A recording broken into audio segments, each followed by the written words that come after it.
Nagtanong si Ice kung ano yung sumabog. Ang sagot ni Mang Ben, sa palagay niya sa mindak ito.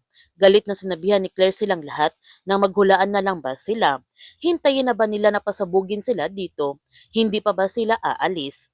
Sinabihan ni Mang Ben si Claire na mas delikado sa labas. Nag-alala naman si Finn na baka nadamay si Liam sa pagsabog at sinabihan niya si Olsen na baka kailangan ni Liam ang kanyang tulong.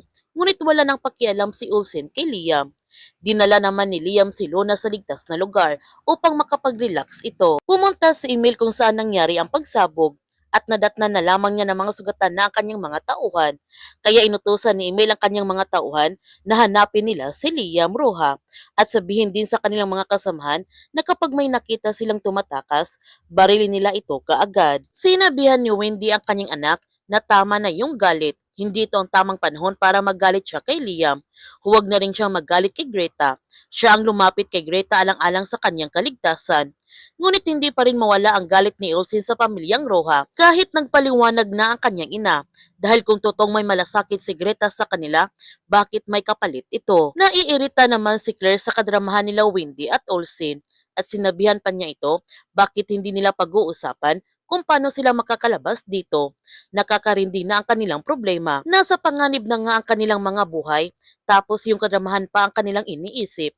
Naiinis naman ang asawa ni JC sa kakabunganga ni Claire, kaya sinampal niya ito.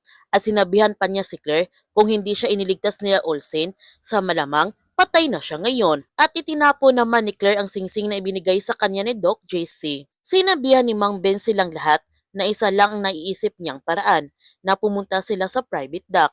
Ang sabi ni Olsen na tamang iniisip na kanyang lolo, yung private dock. Nakahiwalay ito sa resort. Malamang walang tao doon. Pero kailangan muna niya ito tingnan. Sumama naman sina Mang Ben, Finn at Ice kay Olsen upang tingnan ang private dock. Habang sina Liam at Lona, pupunta naman sila sa private dock dahil ito yung huling usapan nila Olsen. Siguradong nandoon sila ngayon. Gayunpaman, hindi naniniwala ang mga pulis na nakidnap sina Doc JC. Kaya pupunta sina Marco at ang kanyang asawa sa La Playa Roja upang alamin ang totoo. Nakita naman ni Carriazo sa balita na sa kritikal ang buhay ni Mama Onan at malakas ang kanyang kutob. Nasa panganib talaga ang mga buhay ng mga guest sa La Playa Roja. Kaya tinawagan niya si Lieutenant Arisa upang ipaalam nito ang kanyang napapansin. Pinulot ni Doc JC ang singsing sa sahig at ibinigay niya ito kay Claire dahil sa kanya na ito, at nakipaghiwalay naman si Doc JC sa dalaga. Sumang-ayon naman si Claire sa kagustuhan ni Doc JC. Ngunit itinapon pa rin niya sa malayo ang singsing. Nagkasalubong naman sa daan sina Liam at Jules. Naalala nila Liam at Luna na magkasabot ang kasama ni Jules sa mga kidnapper. Kaya nagulat si Jules sa kanyang natuklasan. Humingi ng tawad si Ian kay Jules sa kanyang pagsisinungaling. Ngunit napalitan lamang siya na gawin ito dahil sa estado na kanilang pamumuhay. Naagaw naman ni Liam ang baril at itinutok niya ito kay Ian. Nagmamakawa si Jules kay Liam na huwag niya ito patayin, kaya hindi ito pinatay ni Liam at patuloy na sila sa kanilang paglalakad.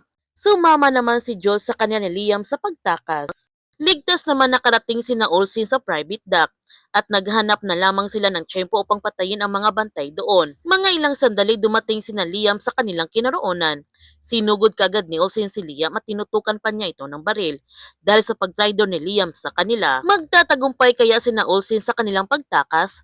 Yan ang ating abangan sa Roja. Kung bago ka pa channel ko, don't forget to like, subscribe, and click notification bell para palagi kang updated sa mga videos in-upload ko. Thank you for watching and God bless to everyone.